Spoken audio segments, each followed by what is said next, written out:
this place? Somewhere long forgotten by everyone. It used to be a grand building. Now it's nothing more than a pile of rubble. No one comes here anymore, nor does anyone care about what once happened here. Although, this place does have something to do with the story I'm about to tell you. It was before I became a Harbinger, and before Linny and the others joined the House of the Hearth. Due to certain events, I first killed Clairvy and then her mother. And this is where it all happened. You were the one that killed Clairvy? Patience now. Allow me to explain Clairvy's side of the story first. I'll start from the beginning. Clairvy was 6 years old when she was brought by her mother, Crucibina, to live in the House of the Hearth.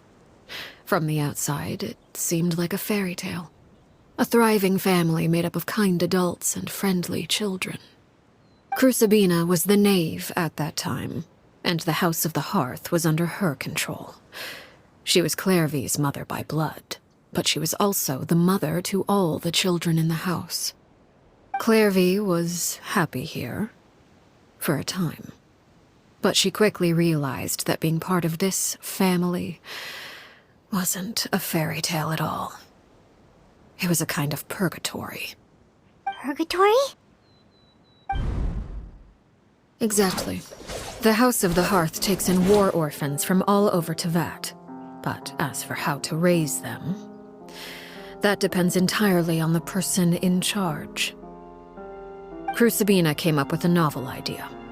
She would teach the children to fight, force them to duel each other, and then crown as the king of the house the child who proved themselves most worthy of inheriting her title. It's difficult to estimate the number of children who died or were maimed in the process. There's little I can say about the ones who died. The ones that emerged with permanent injuries, on the other hand, well, they still served a purpose. They would be handed over to the doctor to be experimented on, or sent away on dangerous missions. Nothing more than tools to be used and then discarded. So those were the experiments Clairvy was talking about. But what actually happened to her?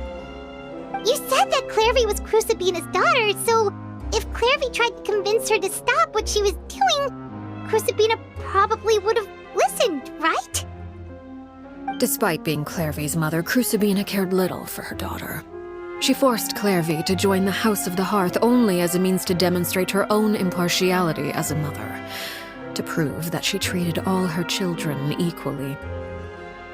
Clairvy did try to convince her mother to change her ways, but it was to no avail.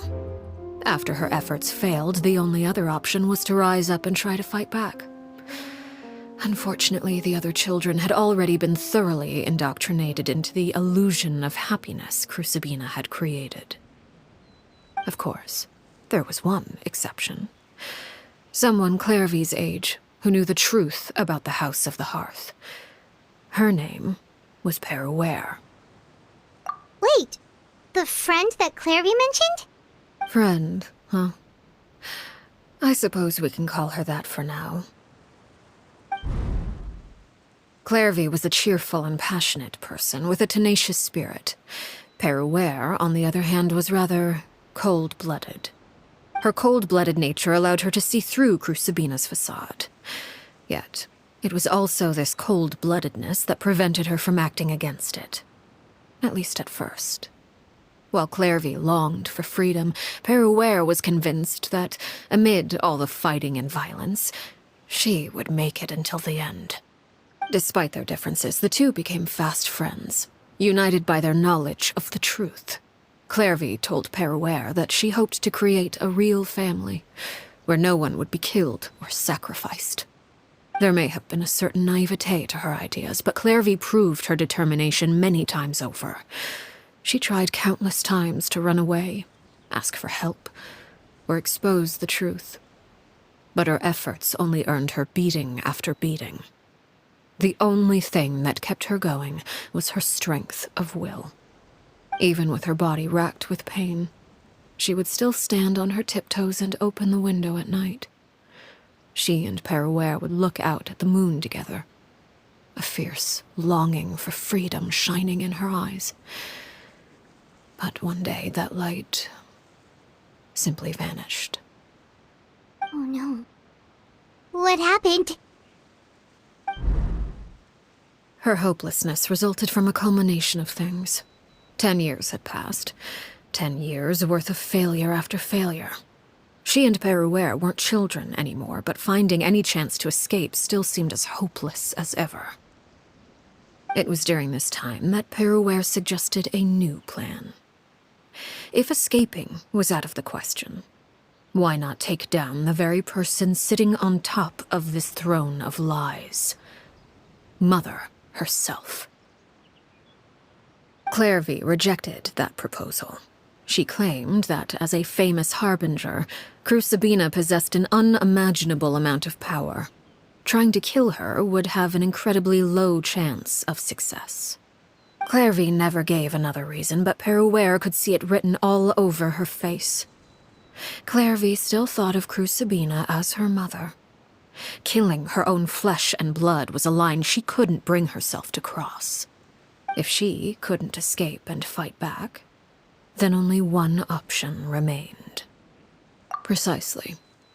Death was the only way that she felt she could be free. It happened during a duel.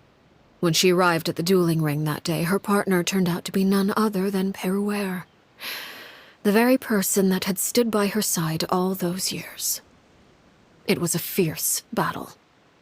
But ultimately, Clairvy decided to let Perouer end her life.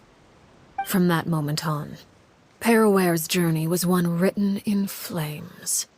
When the rain finally came and washed it all away, there she stood, the sole victor in Mother's endless game of slaughter, a trail of corpses strewn across her path to success. It was the very result she had predicted 10 years prior. Even then, she believed she would make it until the end. She wasn't surprised by the fact that she emerged as Mother's undisputed heir. Rather, her success left her with an inexplicable sense of restlessness. She was unsettled, and there was only one thing that could quell that sensation. Perhaps you two would like to take a guess as to what it was? Crucibina, you mean? But... Correct. This is the place where Perouer killed her best friend. A mere year later, this is also the place where she fought tooth and nail to kill the mother they shared. The moment she acted, any conception of what was right or wrong ceased to matter. It's one of the principles of the house. Only those who survive get to write the rules. Perouer won the battle, and became a harbinger herself. After which Her Majesty, the Tsaritsa, bestowed upon her a new name. Arlecchino. So the Perry Clairvy was talking about... It was you all along. You're Perouer. Arlecchino is just a name you got later. I left that name behind long ago. I must say, hearing it now does bring back memories. After I defeated Crucibina, the moniker of Mother died with her. I chose to forego the title she called herself, and even chose to give up my own name. I rebuilt the House of the Hearth under a new identity. Not only as Arlecchino, but as father. And that is where the story ends. Any more questions? Yeah. Based on what you just told us, Clairvy wasn't a little kid when she was killed. So the Clairvy we met... Was she really a spirit at all? I suppose you could call her an illusion born of flame. Her existence is like ashes to a fire. Something left over in the wake of blaze and ruin. You see, A certain power runs through my veins. It's not unlike a curse. My flames leave behind shadows of anything they consume. Of course, the chances of those shadows morphing into a sentient entity are exceedingly slim. Clairvy is a very special case. Clairvy died when she was 16 years old, but what emerged from the flames was her 6-year-old self. Her appearance wasn't the only thing affected. Most of her memories were lost to the blaze as well. Memory is a mysterious thing indeed.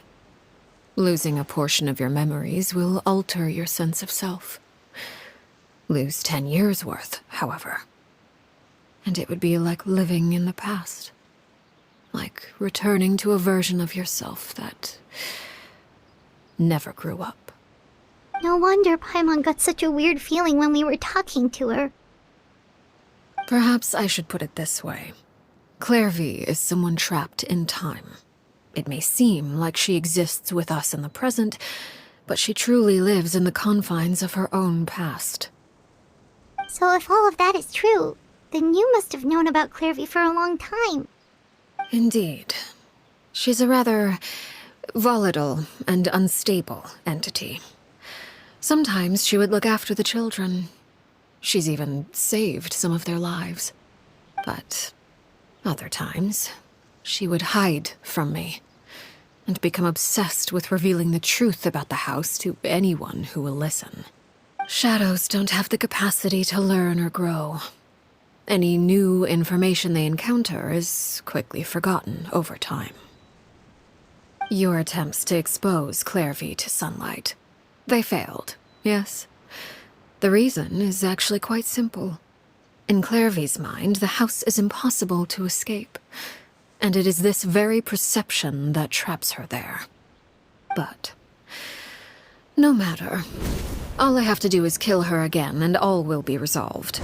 I don't anticipate so much as a single speck of ash will be left behind this time. Wait! Paimon can understand why you might want her gone, but isn't there another way? So what if she's trapped in her 6-year-old self? She's still your friend! At least talk to her first! It's too late for that. She broke the rules, and now she must be punished. That goes for Filial and Nantoy as well. She's had quite the effect on them. I hope you understand. The difference between Crucibina and myself lies in our formulation of the rules, not our policy for enforcing them. Upholding the rules without question is a trait we both share, because that is how a household should be run. Is this really what you want to do? Whatever could you mean? Don't you want to say a proper goodbye at least? Whether as a killer or as a father, there are two things that must be avoided at all costs: anger and sorrow. Anger makes you impulsive. Sorrow causes you to waver. Well, it appears it's about time to proceed. Before we arrived, I told some of my well-behaved children to bring our troublemakers here by nightfall. I do believe I've kept my end of the deal. I gave your friends quite a bit more time. As for what happens now, we'll just have to wait and see.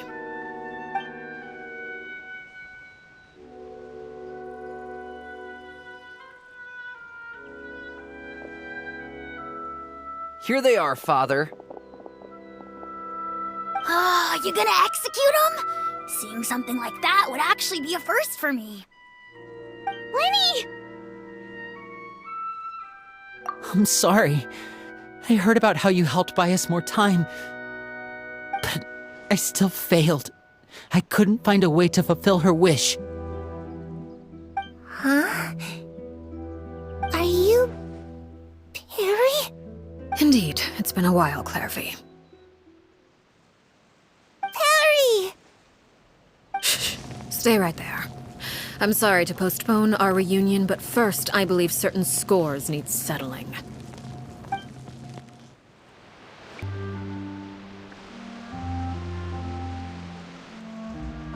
Father, let me explain. Out of my way. Father! You chose to conceal a threat to the house, and for that, you must be punished. Overall, however, I suppose your wrongdoing is hardly the most egregious of the bunch, so I'll deal with your punishments later. As for right now, the more pressing concerns are the traitors among us. By traitors? Do you mean us? Father, let me explain. We didn't mean to... Fultz, why don't you share what you heard? Yes, Father. Secret Midnight Meeting number 3. Participants, Filial, Nantoi, Sato, Toddy. Nantoi clearly said, if only Father wasn't the one who took us in. Sato added, I'm sick of this life. I just want to live as a normal person. Filial was the worst of them all. She called us crazies and said a bunch of mean things about Father. I did not! You're lying! Fultz is trying to frame us! It's not like I'm the only one who heard those things. After that, you and Toddy and a bunch of other people started talking about Clairvy. You were using all those things Clairvy brought up as an excuse to question Father. We're birds locked in a cage. The only way out is to destroy it.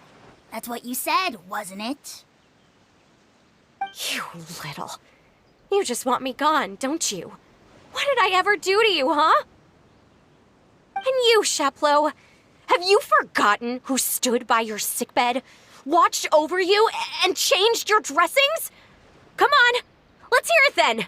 What's your reason for all this?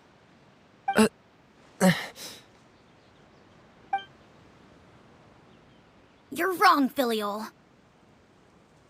We don't want you to die. You're our family. Liar. You wouldn't be doing this if that were the case. So why? Why have you backed us into a corner? We all live in the House of the Hearth. You know the type of work we do, Filial. A single betrayal can cost dozens of us our lives. It's not like it's never happened before. That kind of thing is hard to forget. That's why the House of the Hearth cannot tolerate any form of betrayal. Ever since we came to Poisson, you've had 7 secret meetings. A lot of the things you talked about really crossed the line. You've been spying on us for half a month? Wait a second. Now that I think about it, the move to Poisson was just a way to make it easier to spy on us, wasn't it? Because we were all in one place. You've had this planned all along. Filial, Nantoi, I'm sorry. I owe you both my life. I owe Clairvy too. If it weren't for all your help after I got poisoned, I wouldn't be standing here today. If this were any other situation, I would do anything to repay that kindness, even if it cost me my life. But rules are rules. I'm sorry. My hands are tied. Why? Why? That's enough, Filial. We made a mistake, and we should own up to it. We broke the rules, plain and simple. And now we have to face the consequences. I'm sorry, Sheplo. Fultz. I'm sorry, Father. We accept our punishment. Chapleau, according to the rules of the House of the Hearth, how should these traitors be punished? All those who betray the house pay with their lives. And so it shall be.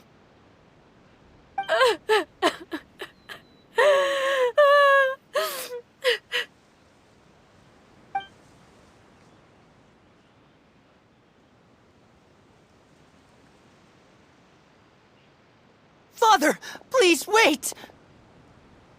Something you want to say, Linny?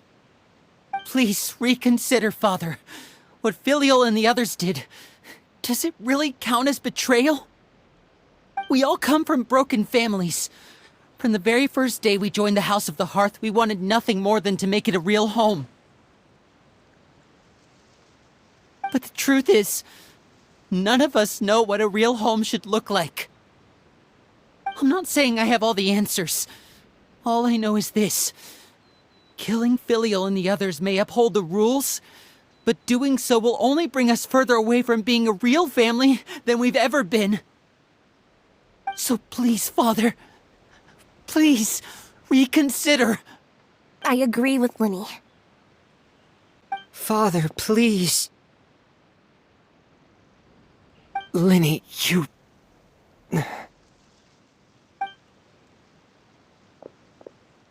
I also agree with Linny.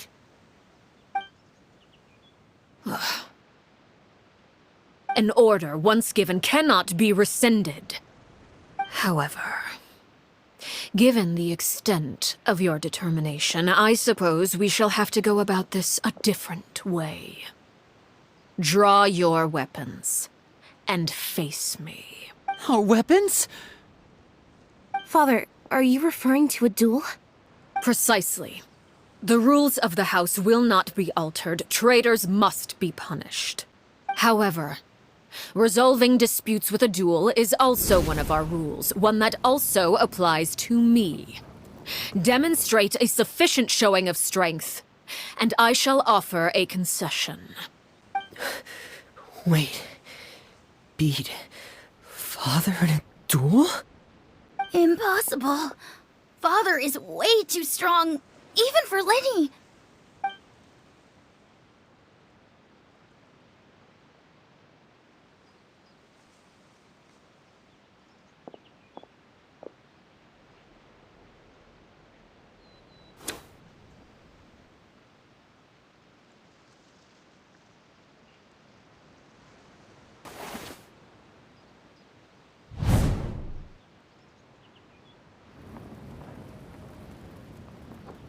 Did you hear that, Traveler? Lenny and the others have to duel the knave. What should we do? Can they really win something like that? If they lose, those people from the house are really gonna be executed. Hey, are you listening?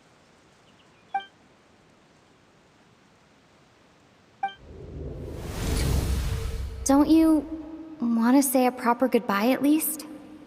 Anger makes you impulsive. Sorrow causes you to waver.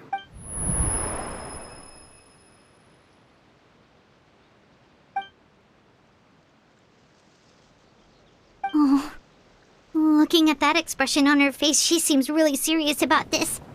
Guess that means there's no chance she's throwing the duel on purpose, huh? When guests are around, families are often on their best behavior. And any disputes are less likely to escalate. When the time comes, make the choice that you deem most appropriate in the situation, and lend your help to the House of the Hearth. What's wrong, Traveler? Hey, where are you going? Traveler?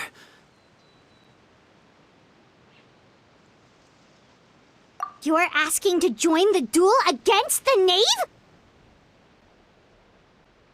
I'll allow it. We do have a ready-made dueling ring at our disposal, after all. All I would advise is this. Keep a firm grasp on your weapon, and give it your all. Any less, and you may just lose your life.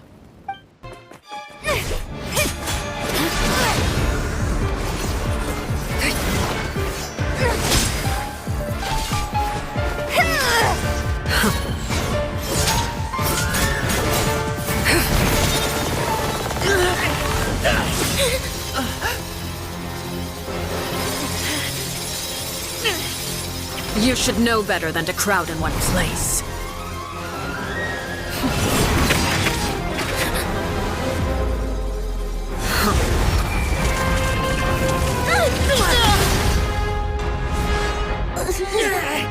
Oh, I know. No! I'm sorry, Father!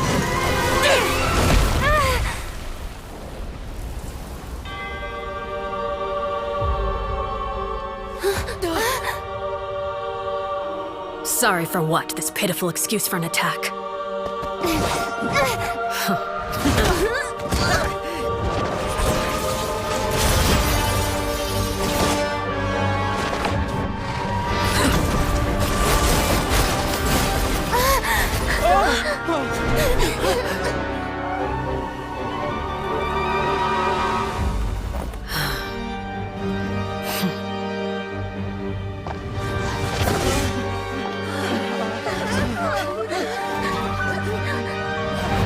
Father, no!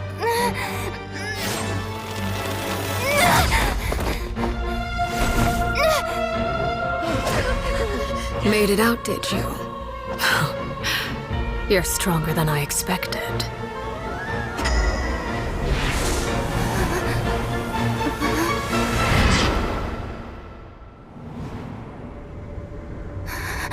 A crimson moon.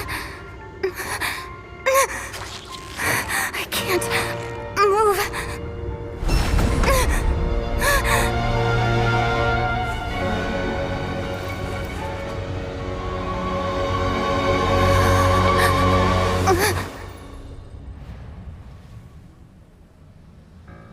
Still, not strong enough to beat me.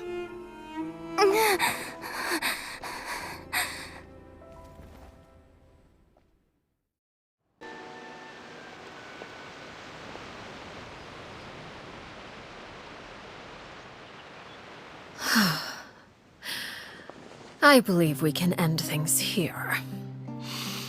It's not often that we get to enjoy the company of guests, after all. We wouldn't want things to get too out of hand. Brother, are you alright? Lenny!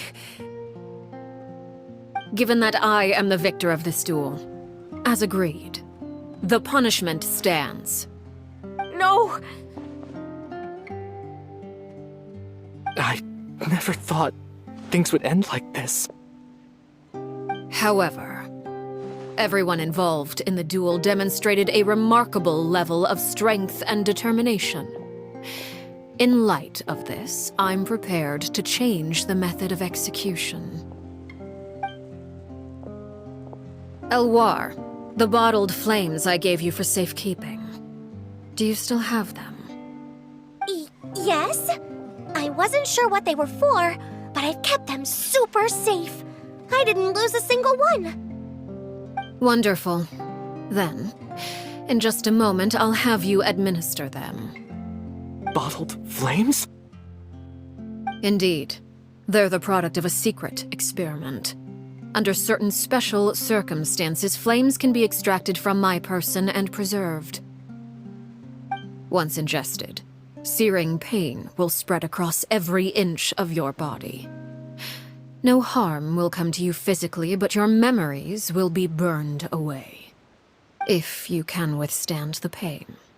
When you awake, you'll have forgotten everything you know about the House of the Hearth, and will be expelled from the organization. In other words, administering this concoction will kill the version of you that grew up in the house, and give you a new identity.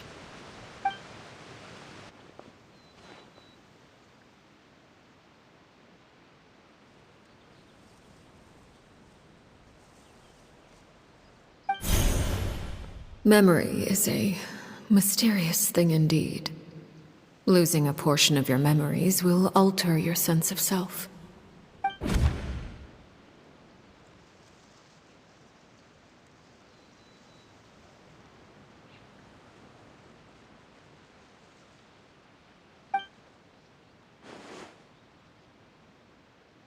So, you're just letting us go, Father? You misunderstand. Memories are extremely important. Once consumed by flame, the version of you standing before me will die, and our secrets will die with you. So no, I don't intend to just let you go, because the person who survives will be nothing but a stranger. Even so, I won't have to live in fear anymore. I'm sorry, Father. I'm sorry I let you down. But I really... Don't cry, Filial. You haven't left the house yet, so there are still rules to be followed, yes? Remember what I taught you. Anger makes you impulsive, sorrow causes you to waver. Don't let yourself be controlled by your emotions. Of course. I'll remember. Dry your tears, and go pursue the life you really want. Yes, Father. Chaplot, Foltz, Elwar. Take them back to Poisson. And bring Linny and the others as well. I prepared 3 extra vials of bottled flames. As for whether to take them, the choice is yours. Goodbye, children. The next time we meet, I will no longer be your father. Thank you for all you've done for the house. I hope you have bright futures ahead of you.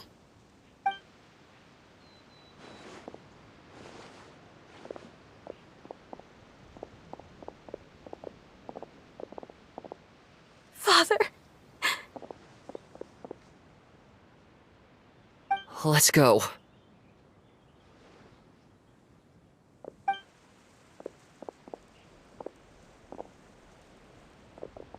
Here, grab my arm, Linny. I'll help you walk back. Thank you.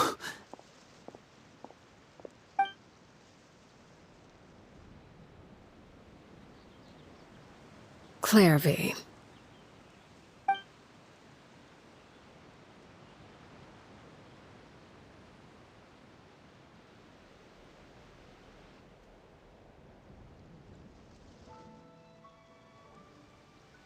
Can we talk now? I've been waiting for a super long time. You really are Perry, aren't you? I haven't seen you in so long.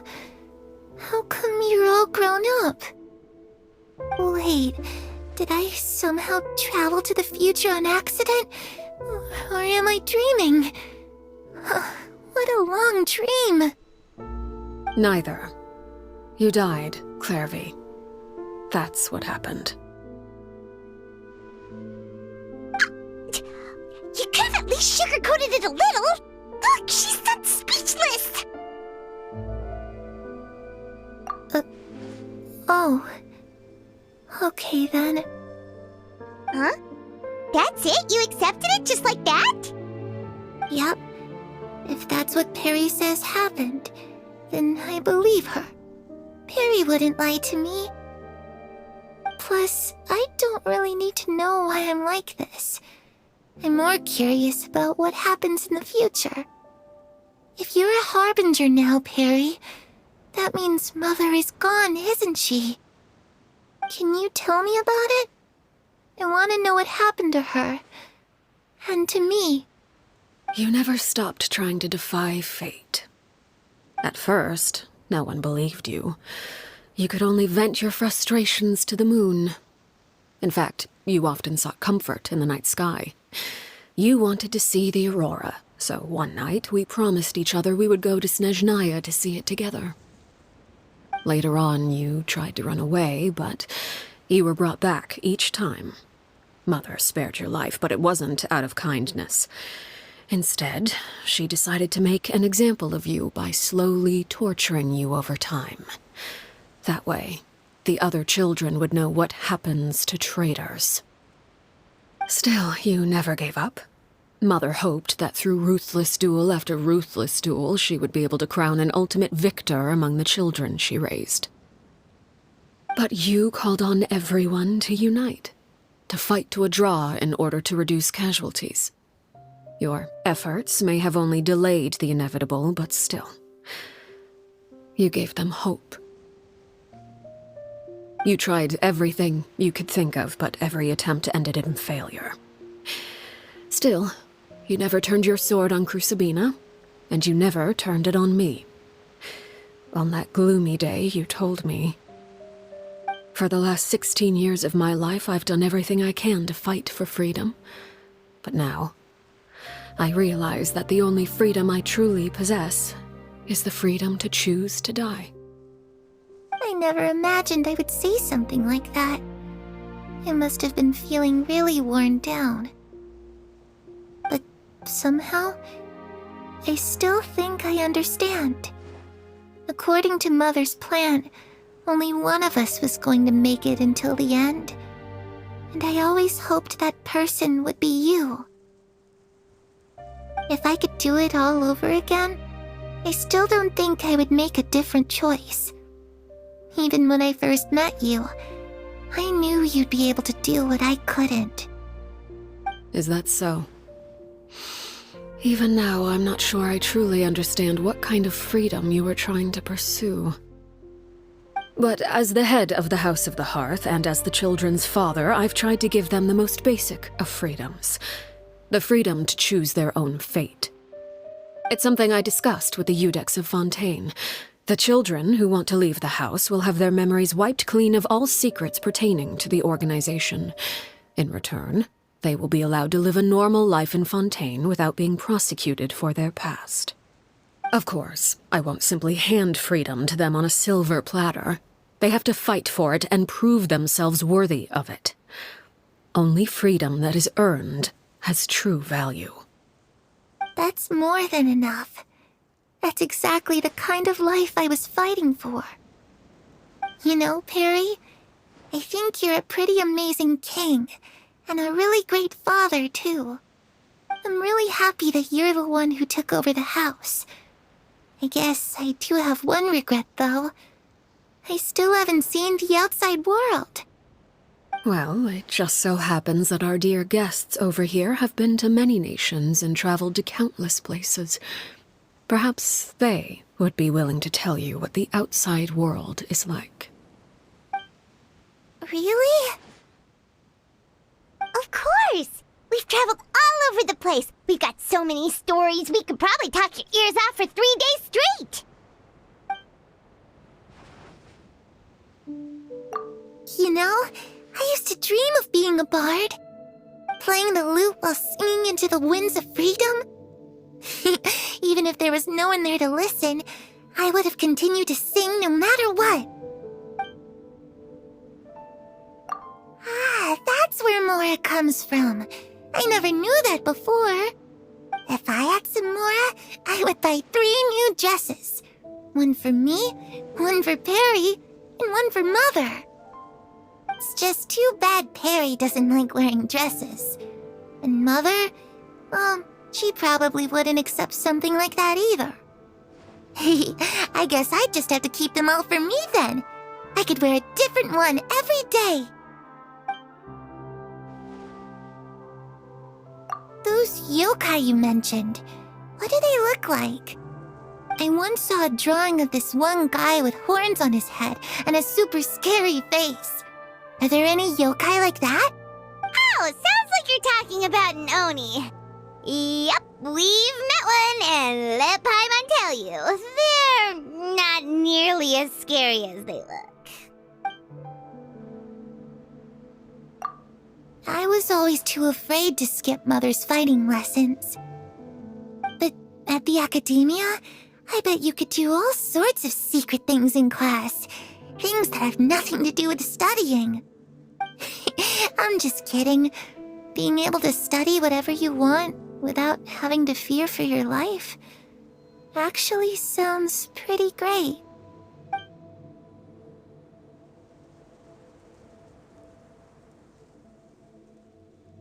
The situation was super dangerous. Lenny and Lynette were accused of committing a crime, and they were going to have to stand trial at the Opera Epicles. Oh no, that must have been hard for all of you. What happened next? Don't worry, we were able to turn the situation around super quickly, all thanks to Detective Paimon, of course. How'd you do that? Come on, tell me. Ahem. Okay, so it was like this. After the failed magic show, we rushed to the scene and...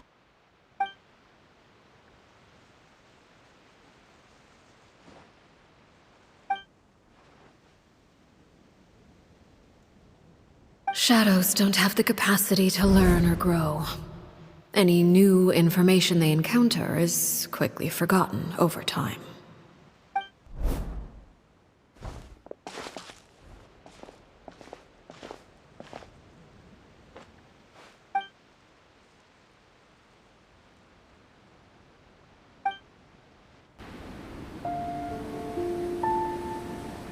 Clairvy, you've worked tirelessly from the shadows to overthrow the House of the Hearth.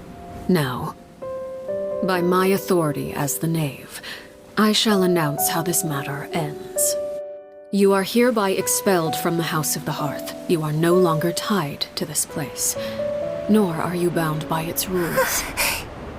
You're saying that I can finally leave? I get to experience the outside world as well? Oh, I almost forgot. There's no getting older for me. Still, seeing who you grew up to be makes me really happy, Parallel. Take care of yourself. Goodbye. May we meet again someday.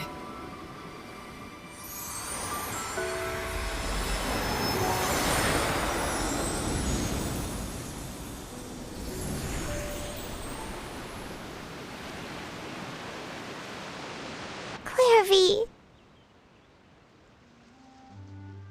She left so soon. Paimon didn't even get to finish her story. I also have certain sentiments left unsaid. I wanted to tell her that the aurora I saw in Snezhnaya was just as beautiful as the ones in the pictures. But a shadow's memories reset at dawn. Had we delayed any longer, we wouldn't have had the time to say goodbye. Whatever regrets may linger, let them be lost to the coming of a new day. Father? It's Lyney! Hey, Lyney!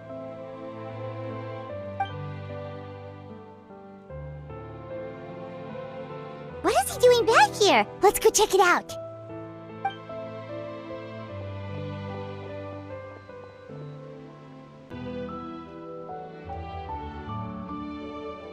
Father, the bottled flames have been administered.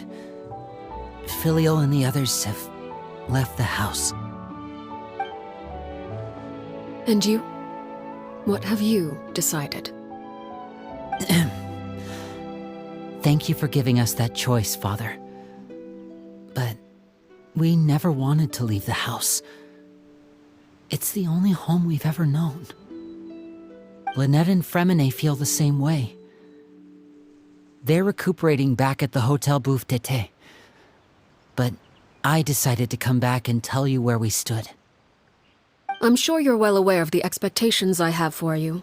I want you to follow in my footsteps and become the next king of the house. Yet you seem to have different ideas. I must admit, I'm rather surprised by your decision to stay.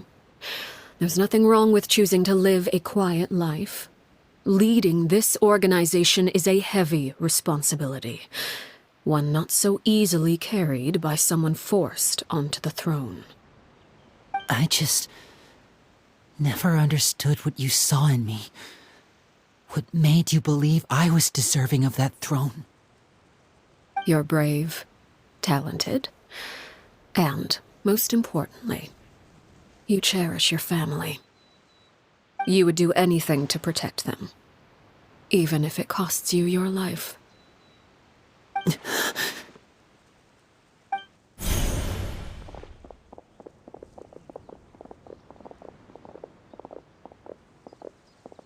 Speaking up back there was so brave of you, Lyney. It's all thanks to you that we were able to convince Father to back down. You're a hero, Lyney. Hero? Father is the real hero. Had Father gone all out during the duel, there's no way I would have walked away with my life. She must have had it all planned from the beginning, from the very moment she suggested a duel. I'm not deserving of that title. I'm not strong enough, or smart enough. You're wrong. In my opinion, all you need to be deserving of the throne is conviction and the necessary strength to act on it. We may have different ideas of what it means to be a family, but you can hardly be said to lack conviction. What you truly lack is strength. For someone of your talent, though, that's something that will come with time. Even without that strength, you still chose to face me in a duel, even though the odds were stacked against you. That capacity to honor your convictions is what I truly see in you. Father. No one knows what the future holds, what tragedy or triumph may be in store. Being at the head of this organization requires the strength of will to face whatever comes. Caution will only hold you back. If reaching a certain standard were required to go after what you want, I would never have succeeded in killing my predecessor. Back then, there was still a considerable gap between our abilities. Strength may decide the ultimate victor, but those who let a lack of strength dictate their decisions or undermine their convictions will never be worthy of the throne. I understand, Father. Thank you. Children must grow up to surpass their parents. Only then can a family continue to flourish. The road ahead is not an easy one, so I'll ask you one last time. Are you certain you want to stay? You've done so much for me, Father, and that kindness must be repaid. Plus, with Project Stuja at hand, there are many dangers ahead, and I, for one, don't intend to back down.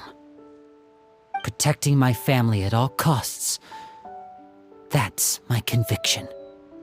Then you're welcome to stay. As for Project Stuja, you need not be too concerned. If those cowardly businessmen and heartless dignitaries try to take us down, I'm prepared to teach them a lesson.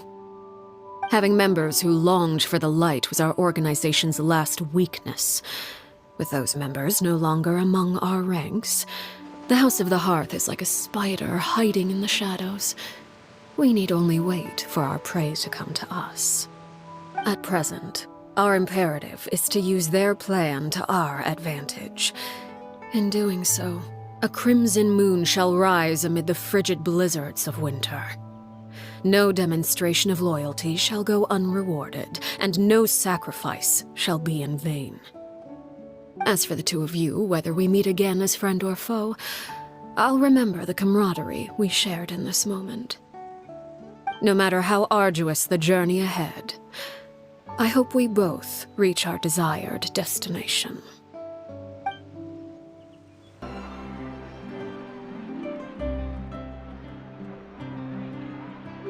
Lynette, Fremine, how are you feeling? Much better. Whew, what a relief! What about you? Are you feeling alright? I knew you'd come out unscathed. Us, on the other hand, well, we've been bedridden for 2 days. I couldn't even turn over. Oh, and I wanted to ask, is Clairvy gone? Linny and the other members have left Poisson and returned to the House of the Hearth. According to him, there haven't been any more sightings of a spirit roaming the house. I see. I'm glad.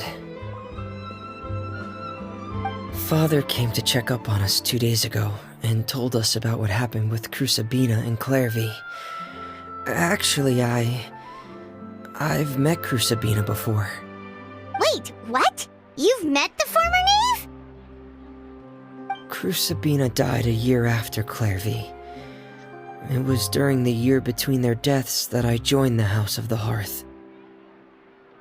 Crusabina had an extremely cruel and radical way of doing things. While she was alive, the atmosphere in the house was suffocating.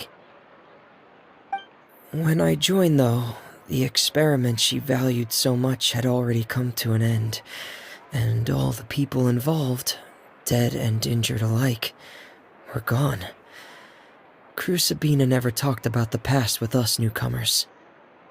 A couple of months after I joined, Father killed Crucibina and burned all her files. With that, the names of all the people subjected to her experiments, Clairvy included, were lost to the flames, along with the painful memories they represented.